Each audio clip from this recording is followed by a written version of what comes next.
We all witnessed what happened yesterday, na tukasema kwamba we understand that majority of the people that come to cross here sio luxury, sio kwamba ni watu wanatoka matembezi. We understand we are in a dire situation. Situation is very tough on all of us. We are at a time where we call extraordinary times and requires all of us to put our minds together to be able to achieve the results that we all want to achieve. We understand the guidelines given by the national government, by the President himself under Executive Order number 2 of the 28th of February 2020. We all are advocating to everybody to adhere to the guidelines that have been given. As we all do that, we also appreciate the challenges our people are facing. That is why some of us believe strongly at some point, when we are ready, we should call for a total shutdown in more vulnerable areas. But obviously that requires deeper consultation, deeper planning, over which is on the table and we are discussing. What brings us here today is, first of all, to say what happened yesterday was unnecessary and try to bring back order.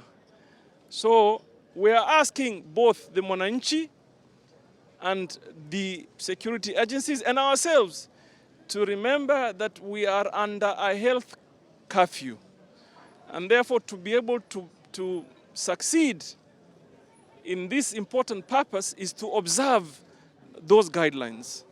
So we have consulted this morning and we have agreed that from effective immediately, ferry services shall operate in this manner.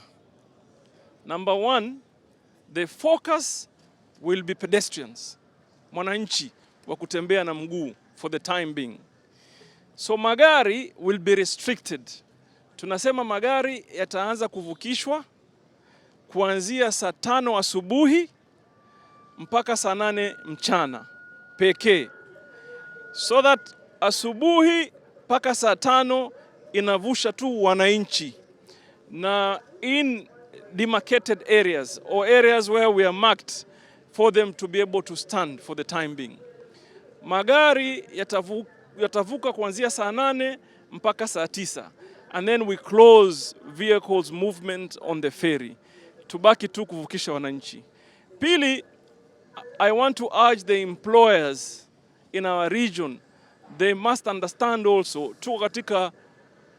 in fact we shouldn't urge, we should tell them as government, they need to adhere to this. Kwamba sahihi tuko katika msururu wa mtihani mgumu. So wakubaliane na sisi kwamba even if your employee has to work over lunch, so be it. Lakini by 3 o'clock, watu watoke makazini, waanze kwenda majumbani ili to be able to meet the regulations that have been put in place for us to achieve this curfew. You all must remember, hili janga sio unique kwetu.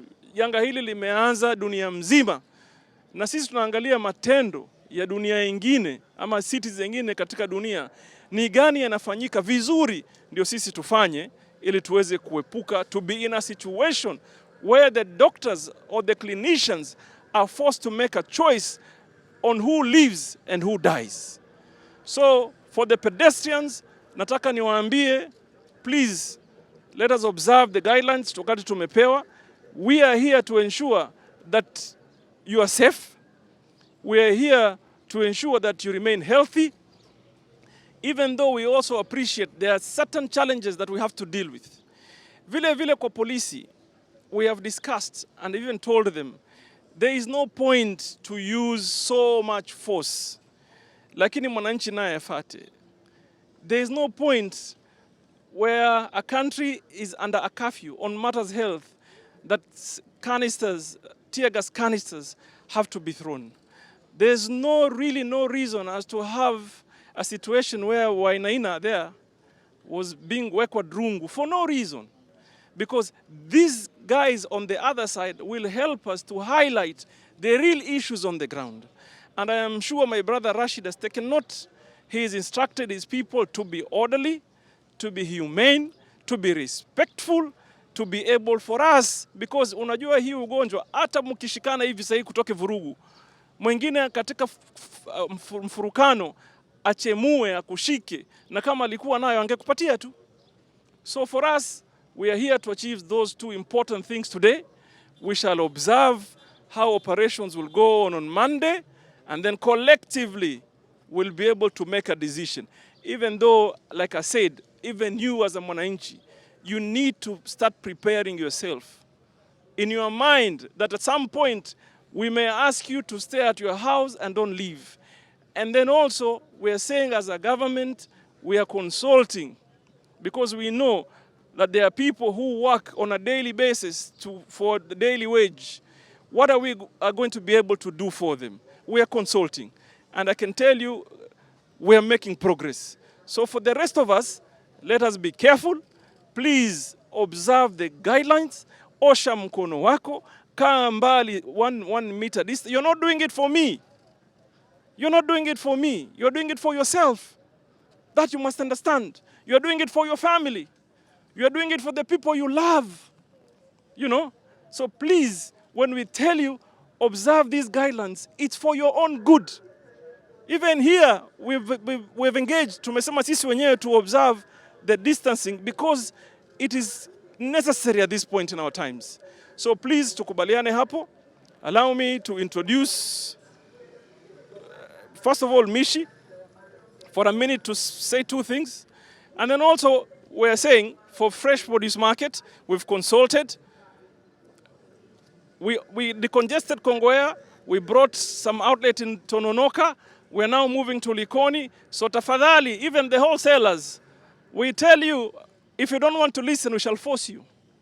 You bring your produce to Likoni. We will waive for you the charges that will make it easy for you to go across. But then you sell the produce in Likoni so that we don't have people having to cross just to go to the market. So tukubaliane hapa, all the leaders were speaking in one voice. Civil society is here. Red Cross is here. Hussein Khalid and his team is here.